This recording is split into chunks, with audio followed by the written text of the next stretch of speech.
अस्सलाम वालेकुम। हम करिकुलम डेवलपमेंट का के different models, evaluation models, meaning यानी ओवरऑल हमने curriculum studies unit, that's 5th unit has been covered comprehensively through through a couple of videos. आज की क्लास किस पे होने जा रही है, वो है philosophy. Here we will be dealing with educational philosophy or philosophy of education. But before this, we must have some understanding of philosophy. Just philosophy, उसके बाद हम मूव करेंगे फिलॉसफी ऑफ एजुकेशन। तो एक सवाल से शुरू करते हैं कि फिलॉसफी क्या होता है। What do you mean by philosophy? आपसे मैं ये सवाल पूछूं फिलॉसफी क्या है, तो आप ये कहेंगे sir the way of living life, how life should be lead. या आप ये बता सकते हैं sir an attempt to solve a problem. दूसरा कोई लड़का ये बोल सकता है लव फॉर विजडम। ये कोई डिफरेंट डेफिनेशंस आप देंगे। या आपकी ज़िंदगी के जो एक्सपीरियंसेस होते हैं, उन एक्सपीरियंस के बेस पे आप क्या चाहें कि ज़िंदगी में कौन सी चीज़ें इंपॉर्टेंट है, किस चीज़ को कैसे करना चाहिए, बच्चों की अपब्रिंगिंग कैसे होनी चाहिए, कौन सी वैल्यूज़ को चेरिश किया जाना चाहिए, ये सारी चीज़ें जो है ये फिलॉसफी है, आपकी फिलॉसफी है। The way you are going to live your life will be called philosophy of education. Philosophy में यहाँ पे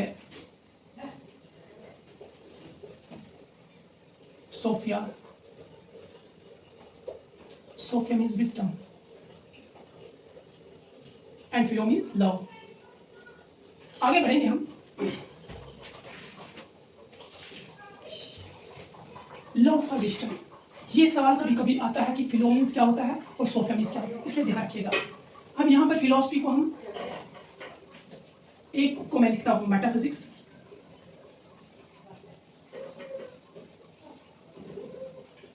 एपिस्टेमोलॉजी,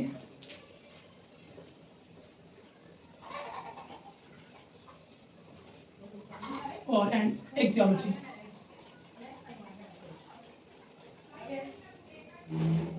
क्या है ये मेटाफिजिक्स? जब हम मेटाफिजिक्स की बात करते हैं, Meta means matter, just related matter, कुछ ऐसा जैसा आता है। फिजिक्स और पूरा अगर हम इसको देखें तो मैटर मीन्स होता है आफ्टर, फिजिक्स मीन्स होता है मैटर, आफ्टर मैटर। अब आफ्टर मैटर क्या आएगा? Metaphysics after matter. Matter means जो चीजें आप सेंस ऑर्गन से देख सकते हैं, डायरेक्टली परस्यू कर सकते हैं, अपने एनवायरनमेंट गिरदो नवा में जितनी चीजें हैं हम वो देख सकते हैं। लेकिन सवाल उनका नहीं है, सवाल है कि इसके आगे क्या है, जिसको हम ये कहते हैं कि शायद वो एक अल्टीमेट रियलिटी है, और उसको जानने की कोशिश कर रहे हैं। आपने अक्सर सुना होगा the concept of hell, heaven, जन्नत, जहन्नम, देन गॉड, क्रिएशन, कैसे ये दुनिया वजूद में आई, ये खुद आई है, किसी ने इसको क्रिएट किया, सुपरनेचुरल ब्रेन। ये कुछ सवाल आप अक्सर सुनते होंगे, ये मेटाफिजिकल क्वेश्चंस होते हैं। नेचर ऑफ एग्जिस्टेंस, क्या ट्रूथ है, मैटर ट्रूथ है या फिर स्पिरिचुअलिटी ट्रूथ है, कोई वैल्यूज। मेटाफिजिकल क्वेश्चंस आके ये ने आफ्टर मैटर, मैटर के बियॉन्ड क्या है, इसके अंदर क्या क्या आएगा। इसके अंदर हम cosmology,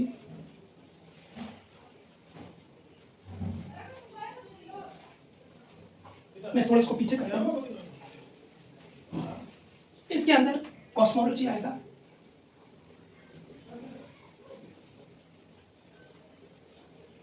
then cosmogony, ontology, ontology, astrology,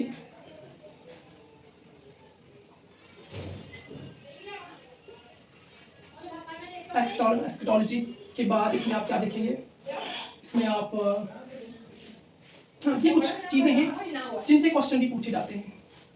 जब कॉस्मोलॉजी आप कहते हैं तो यूनिवर्स, जो जैसे आप गैलेक्सीज के बारे में आप बताएंगे, उनका क्या एग्जिस्टेंस है, यूनिवर्स एज अ होल आप यहाँ जानने की कोशिश कर रहे हैं। जैसे सेलेस्टियल बॉडीज के बारे में आप जानना चाहते हैं,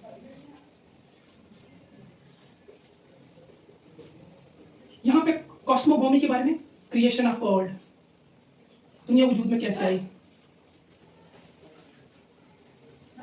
ऑन्टोलॉजी मीन्स बीइंग। सर ये बीइंग क्या है? बीइंग ह्यूमन बीइंग हो सकता है, फिजिकल बीइंग हो सकता है, यानी ट्रुथ क्या है? वो मैटर है, स्पिरिचुअल वैल्यूज है, या कोई और चीज़ है? इसका की वर्ड बीइंग है। और एस्केटोलॉजी मीन्स होता है आफ्टर डेथ, इसको मैं शॉर्ट में लिखूंगी, यानी condition, the condition of soul and what will happen to soul after death. After death के रिलेटेड है ये क्वेश्चन, इससे पूछा जा सकता है। ऑन्टोलॉजी से बहुत बार क्वेश्चन पूछे गए हैं। Being, the nature of existence,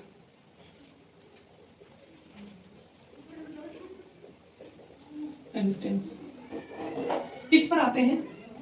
तो एपिस्टेमोलॉजी में क्या ब्रांचेस तो नहीं कहेंगे, बल्कि किससे ये डील करती होगी। इसको मेटाफिजिक्स को हम ऐसे भी लिखते हैं, थ्योरी ऑफ रियलिटी। एग्जाम पूछा जाता है, यहां पे इसको हम कहेंगे theory of knowledge.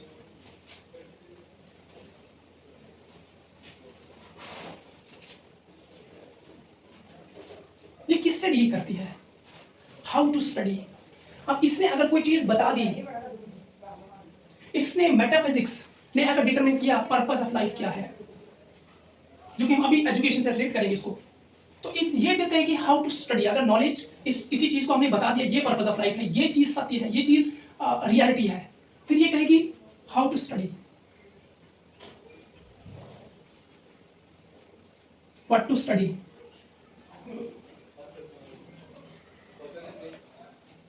Source of knowledge, ये जैसे word source, origin, valid, invalid,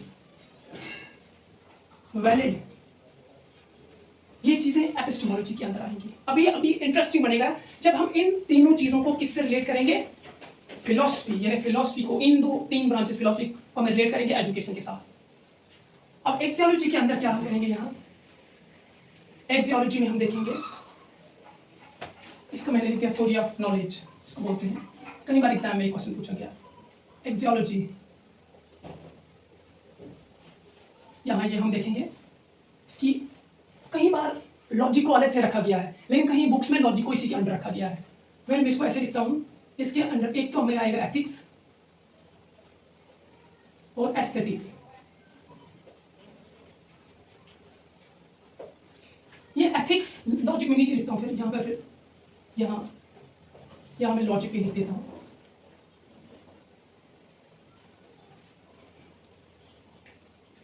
logic. ये एस्थेटिक में क्या आएगा सर?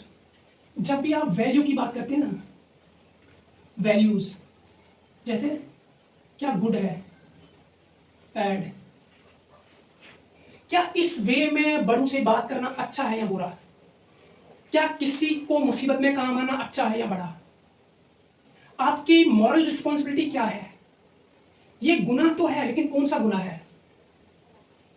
इसकी सजा तो मुझे कोई मारेगा नहीं, मुझे डांटेगा नहीं, लेकिन ये मॉरली जो है ये रॉन्ग है। मेरा ज़मीर इस बात की इजाज़त नहीं देता कि मैं किसी को ह्यूमिलिएट करूं, बुरा भला कहूं।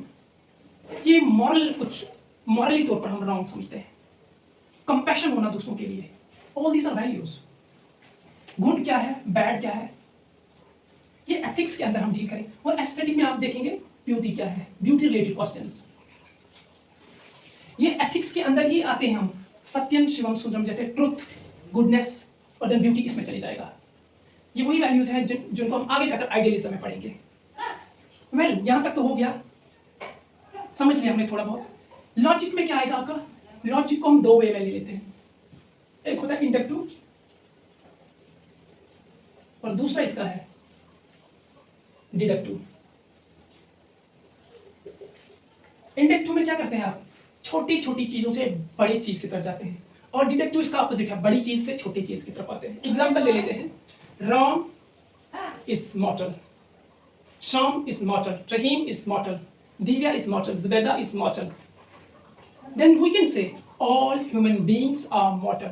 छोटे छोटे चीज, एक इंसान को देखा कि वो इस दुनिया से चला गया, फिर दूसरे को देखा, तीसरे, चौथे, fifth, fourth and so on, conclusion पे आ गए कि सारे ह्यूमन बीइंग जितने इंसान हैं उन्होंने एक दिन इस दुनिया से चले जाना है। तो डिडक्टिव में क्या करेंगे आप लिखेंगे all human beings are mortal, पहले ही जनरलाइजेशन पे चलेंगे, फिर नीचे आएंगे Ram, all human beings are mortal. Ram is a man. Ram is a human being. Therefore, Ram is mortal. Generalization से specific तरफ आगे, यानी इसको मैं ऐसे लिखूंगा, specific to general, इसको general to specific। ये रूल, जैसे कुछ रूल एस्टेब्लिश किए गए हैं, साइंटिफिक लॉज है, वो डिडक्टिव में आते हैं।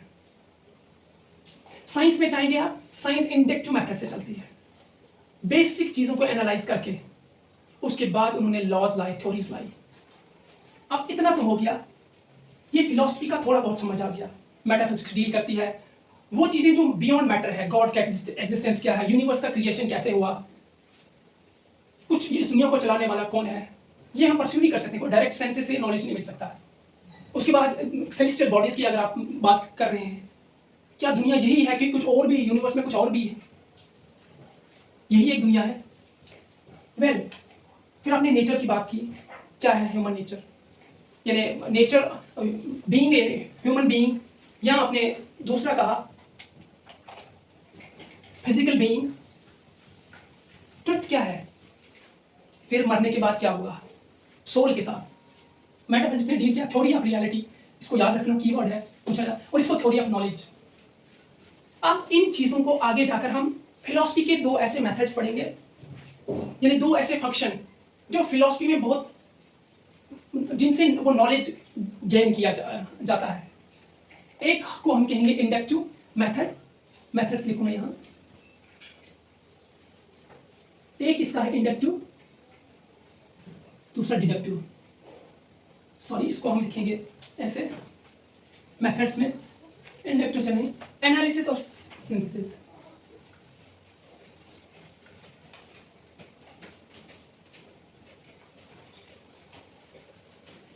ये एनालिसिस में आप क्या करते हैं, छोटी छोटी चीजों को आप देखते हैं, यानी you are breaking down a thing into its constituent parts.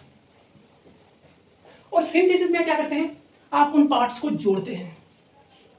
ये एनालिसिस ही था जिसमें आपने वर्ड्स को मीनिंग दिया। आप यहां इक्वालिटी लिखते हैं, क्या है equality, what is equality to you? Equality in terms of what, opportunities, outcome, या फिर कोई और चीज आप इक्वालिटी लेते हैं। व्हाट इज जस्टिस, इन लफ्जों को आप कह रहे हैं कि अलग कॉन्टेक्स्ट में अलग मीनिंग हो सकता है, आप इनको डिफाइन कर रहे हैं। जस्टिस को अगर आप देखेंगे, क्या है ये जस्टिस एनालिसिस में, जस्टिस को आप ये कहेंगे कि जस्टिस मीन बीइंग फेयर। यहां आप कह रहे हैं इक्वल ट्रीटमेंट फॉर इक्वल्स। आप इन मीनिंग्स को, इन कॉन्सेप्ट्स को मीनिंग दे रहे हैं, आप चीजों को ब्रेक डाउन कर रहे हैं so that we can have a better understanding of them. एक एग्जांपल ले लेते हैं, जब डेस्कॉची ने कहा कि I think therefore I am, Descartes ने कहा I think therefore I am. पहले उन्होंने कहा कि व्हाट इफ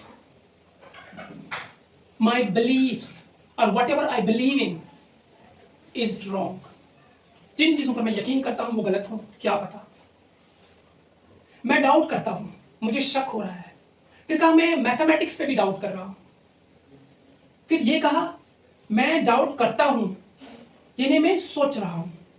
इसका तो सबूत है, शक करना ही किसका सबूत है, सोचने का सबूत है।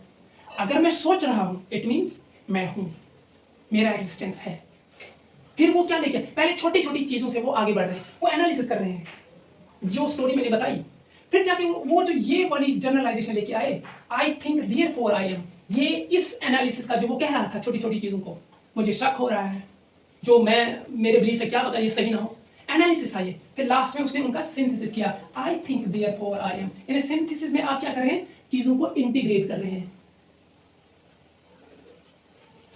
ये जो आप डिफरेंट फिलॉसफीज पढ़ेंगे, गांधी जी की फिलॉसफी भी आप देखेंगे, वो कहते हैं वो नेचरलिस्ट भी थे, सेटिंग के कॉन्टेक्स्ट में नेचरलिस्ट थे, एम्स के कॉन्टेक्स्ट में वो आइडियलिस्ट थे, और मेथड्स के कॉन्टेक्स्ट में वो प्रैग्मेटिस्ट थे, कुछ ऐसा बताया जाता है। यानी वहां उसने डिफरेंट फिलॉसफीज का सिंथेसिस किया, जोड़ा उनको। एनालिसिस में मेथड पे ज्यादा फोकस होता है, सिंथेसिस में एंड प्रोडक्ट पे होता है, कंटेम्पलेशन, जर्नलाइजेशन। तो ये तो कुछ ऐसे मेथड्स हैं फिलॉसफी में, एनालिसिस एंड सिंथेसिस।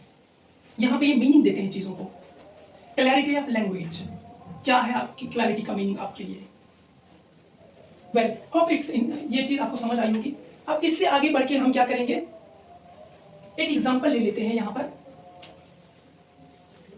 एग्जाम्पल ये है कि ये कुछ आपने लिख दिया ये सारा। अब हम आते हैं एक चीज़ पर जो मैं बहुत बार कह चुका हूँ।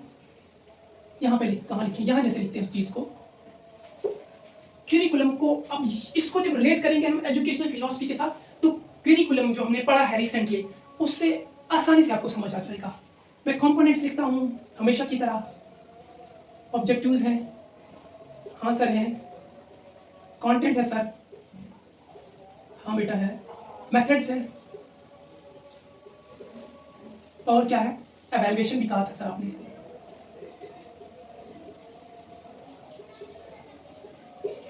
वेल बेटा, ये चार चीजें, ये मेन कंपोनेंट्स है करिकुलम के। यानी स्कूल में जो पढ़ाया जाएगा, जो प्रोग्राम, एक ऐसा टूल जिस टूल से आपको तैयार किया जा रहा है समाज में एक प्रोजेक्टिव मेंबर बनने के लिए। आपको इस टूल के जरिए वो गोल्स जो फिलॉसफी ने सेट की है उनको रियलाइज करने के लिए टूल बनाया गया है, हथियार है जो हेल्प करेगा to realize the goals. Goals of what? Goals of education. किसने एजुकेशन को ये गोल्स दी? लाइफ ने दी। लाइफ को किसने दी? लाइफ को फिलॉसफी ने दी। वेल, अब ये चीजें देखना कैसे रिलेट करती है। आपने करिकुलम बनाया, इसके ये कंपोनेंट्स हैं। अब मेटाफिजिक्स ने आपको क्या दे दिया? जर्नल, एक एम दे दी कि मतलब क्या एम है आपकी लाइफ का, या एजुकेशन का क्या एम है। मैं ये अगर एक एम सेट कर लेते हैं कि सेल्फ रियलाइजेशन, दूसरा कहते हैं conservation and transmission of cultural heritage, तीसरा एम हम ये देते हैं कि प्रेपरेशन फॉर लाइफ, चौथा एम ये देते हैं to make people able to earn and survive in the society. ये कुछ हमने एम्स, हमने ये एम्स दे दी।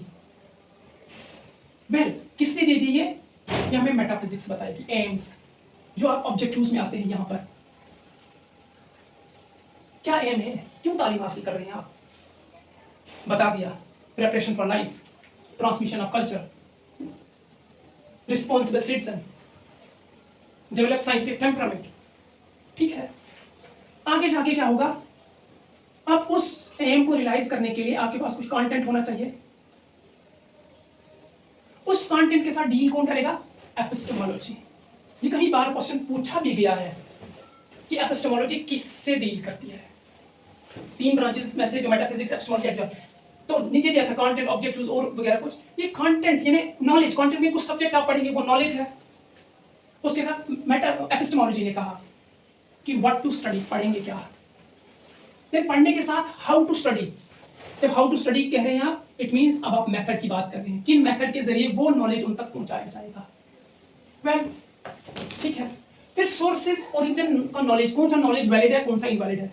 अक्सर आप देखते हैं कि जब हम एपिस्टेमोलॉजी डिफरेंट फिलॉसफीज की पढ़ते हैं, वेदांता फिलॉसफी हो, चार्वाका, योगा, न्याय, संख्या, विशेषका, मीमांसा, तो इनमें से आप देख रहे हैं कि इनकी एपिस्टेमोलॉजी में क्या क्या है, कि सोर्सेज ऑफ नॉलेज क्या है।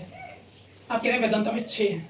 परसेप्शन है, प्रत्यक्ष, अनुमान, कंपैरिजन में भी आप बोलते हैं। वो किस में आते हैं? सोर्सेज, मतलब कहाँ से नॉलेज, हमें क्या सोर्स है नॉलेज का, कैसे पता, हमें ये चीज़ पता चल रही है। जिस शब्द भी आपने कहा, स्क्रिप्चर से भी हमें that's the source of knowledge, वहाँ से हमें चीज़ों के बारे में पता चलता है। तो नॉलेज के बारे में, और ये ऐसा क्वेश्चन हो सकता है, थ्योरी ऑफ नॉलेज किसको बोलते हैं? एपिस्टेमोलॉजी, और थ्योरी ऑफ रियलिटी मेटाफिजिक्स को। अब ये और ये तो आगे, इसके साथ साथ में हम क्या कहते हैं कि वैल्यू ओरिएंटेड एजुकेशन होनी चाहिए। मतलब वैल्यू ओरिएंटेड एजुकेशन मींस कि कंपैशन, जिसको ह्यूमैनिस्टिक अप्रोच ने कहा करिकुलम में, कि पर्सनैलिटी को असेस करना या सिर्फ कॉग्निशन पर फोकस करना, उसको डेवलप करना, दैट्स नॉट होलिस्टिक डेवलपमेंट। आपकी मॉरल डेवलपमेंट भी होनी चाहिए। जब हम मॉरल डेवलपमेंट की बात करते हैं, वैल्यूज़ की, जैसे कौन कौन सी वैल्यूज़, अब इकोनॉमिक वैल्यूज़, या मैं ऐसे लिखता हूँ कंपैशन, लव, रिस्पेक्ट, कोऑपरेशन जो कि सोशल वैल्यू है, डेमोक्रेसी में हम ये चेरिश करते हैं। ये कुछ वैल्यू है, ये अपने बच्चों में आपने इंकलकेट करनी है through the experiences you are going to give them while pursuing education और any programme at any level. तो वो जो वैल्यू वाला पार्ट है वो एक्सियोलॉजी के साथ डील करेगा। इस पर तो क्वेश्चन पूछा है कि एपिस्टेमोलॉजी किससे डील करती है, कंटेंट मेथड से। अगर ये पूछे कहीं कि एक्सियोलॉजी किससे डील करती है, आपको पता होनी चाहिए वैल्यू एजुकेशन की जो हम बात कर रहे हैं। पीस एजुकेशन एक सब्जेक्ट डाला है। वैल्यू एजुकेशन में आप लाइफ स्किल्स की बात करते हैं। लाइफ स्किल्स मीन क्या क्या आएगा इसमें? कम्युनिकेशन, आपने दूसरे से बात करनी है, अपने आइडियाज पहुंचाने हैं in a very respectful way and you have to be courteous. Self awareness, critical thinking develop करनी है, उससे पता चलेगा what's right and what's wrong, what's good and what's bad, and that's the axiology under comes under ethics. Well, through then logic is the science of argument. आपने argue कैसे करने हैं, एक सीक्वेंस वे में आप करेंगे आर्ग्यू। ऑर्गेनाइज थॉट्स, फैलेसीज को remove करना है। अक्सर थिंकिंग में ही हम सर्टेन फैलेसीज कमिट करते हैं। आपने एक का नाम सुना होगा, ये लॉजिकल फैलेसी है। आप इन्फ्रेंस किसी चीज का निकाल रहे हैं, लेकिन जिसके बेस पे निकाल रहे हैं वो सपोर्ट ही नहीं कर रहा है, वो प्रेमिसेस उसकी सपोर्ट ही नहीं कर रही है। ये कुछ चीजें हैं जिनको हम रिलेट करते हैं अपनी फिलॉसफी ऑफ एजुकेशन के साथ। आगे हम इसमें पढ़ेंगे कि क्वेश्चन और क्या आ सकता है। क्वेश्चन ये हो सकता है कि ये जो एजुकेशन वर्ड है, ये इसको याद रखना है, एडुकेयर, एडुसेयर, एडुकेटम, ये इनसे निकला है। Educare means to bring up, या फिर नॉरिश अगर कहीं लिखा होगा। Educere means to draw out. Gandhi ji ने क्या कहा अपनी डेफिनेशन ऑफ एजुकेशन में? Draw out best, to draw out. और एजुकेटर मीन्स ये वर्ड निकला है ई और डिकोस, मीन्स ट्रेनिंग। ये याद रखना है कहां से, ई और डिकोस। डिको शायद इसको देख लेना, डिको, DECO।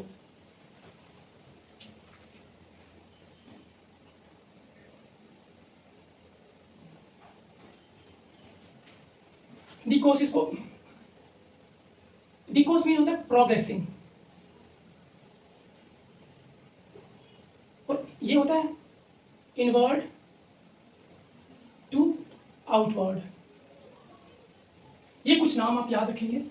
और इसके अलावा अब हम आएंगे, सवाल ये हो सकता है फिलॉसफी ऑफ एजुकेशन या एजुकेशन फिलॉसफी क्या होता है? Philosophy of education,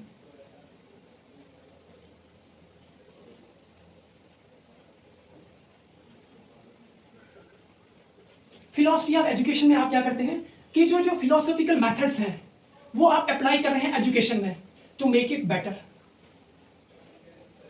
education philosophy क्या है फिर? एजुकेशन फिलॉसफी एक स्पेसिफिक फिलॉसफी बनती है जो किसी स्कूल ने अडॉप्ट किया, जैसे आप कह रहे हैं प्रैग्मेटिज्म, आइडियलिज्म, रियलिज्म। ये कुछ एजुकेशन फिलॉसफी।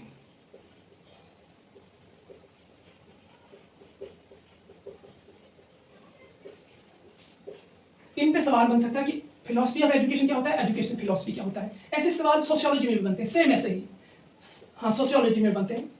और इसके आगे हम क्या देखेंगे इसमें कि फिलॉसफी का एजुकेशन से क्या बेस है।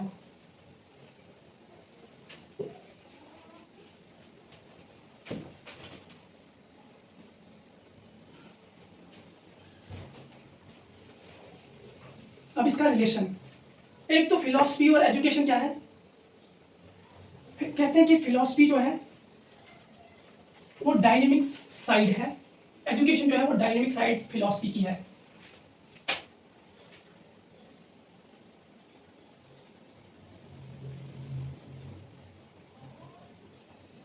Dynamic side of philosophy.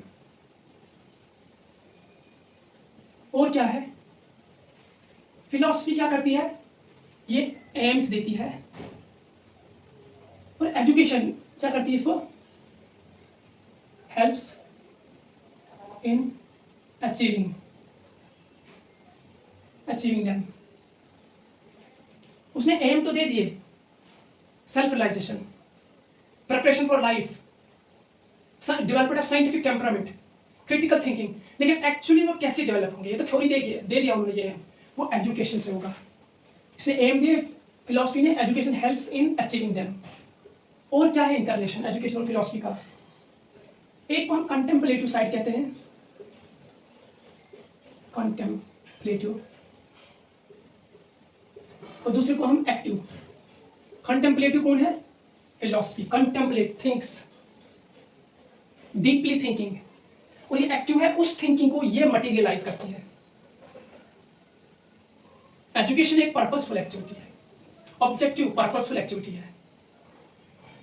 M of education depend करेगा एम ऑफ लाइफ क्या है। अगर हमारी लाइफ का एम है to survive in the society, to earn livelihood, तो एजुकेशन उसके अकॉर्डिंगली हमें वोकेशनल एजुकेशन स्किल्स जिनसे हम अर्निंग कर पाए। अब ये लाइफ को किसने ये एम दे दी, लाइफ को ये एम फिलॉसफी ने दी। एजुकेशन की एम डिटरमिन करेगी लाइफ की एम से, और लाइफ को किससे एम मिली, फिलॉसफी से मिली। क्या मकसद है इसका। नेक्स्ट, क्या रिलेशन है फिलॉसफी और एजुकेशन का।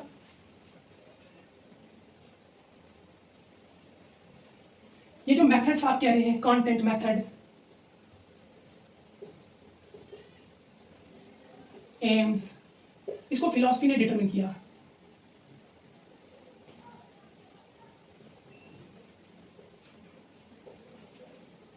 कैसे, आपने डिफरेंट फिलॉसफीज पढ़ी, प्रैग्मेटिज्म है, रियलिज्म है, नेचुरलिज्म है, कोई और है, एग्जिस्टेंशियलिज्म है। वहां पे आपने देखा रोल ऑफ टीचर, हर फिलॉसफी ने अलग अलग तरीके से बताया है। करिकुलम क्या होना चाहिए, आइडियलिज्म ने कहा ज्यादा ह्यूमैनिटी सब्जेक्ट को इंपॉर्टेंस दे, जो ये नेचुरल साइंसेस हैं थोड़ा इनको साइड पर रखें, लिटरेचर पढ़ाए, एस्थेटिक पढ़ाए, पेंटिंग, ड्राइंग।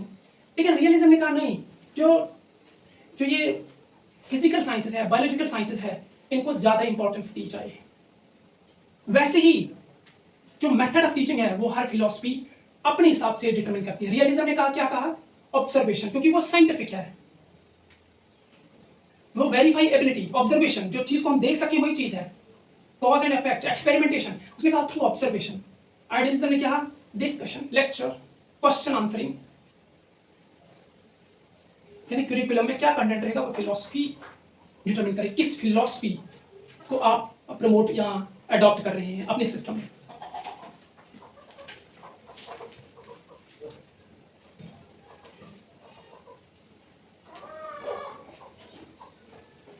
फिलॉसफी कंटेंट के साथ डील करता है, मेथड के साथ करता है, एम के, फिलॉसफी देन टीचिंग मेथड तो टीचर के साथ भी करता है फिलॉसफी,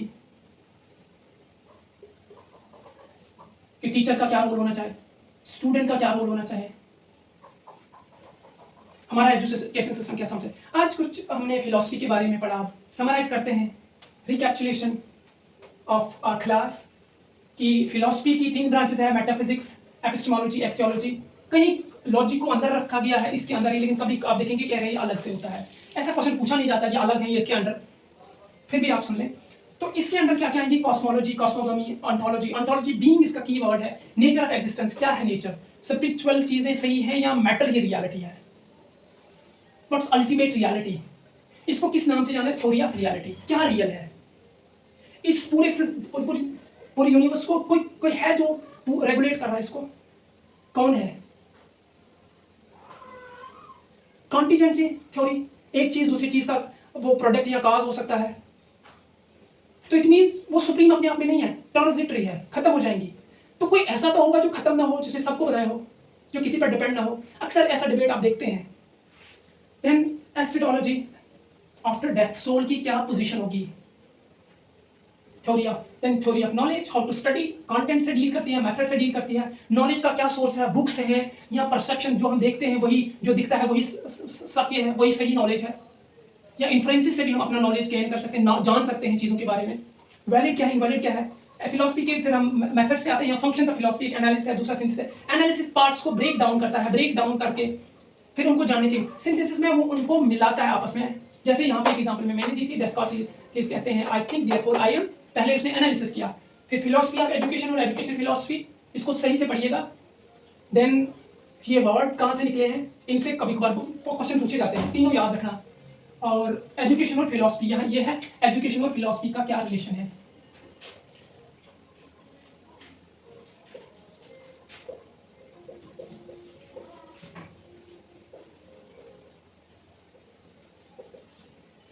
अगर आपको ये क्लास अच्छी लगी, do hit the like button, press bell icon, and do share it with your friends. Thank you, and thank you for watching.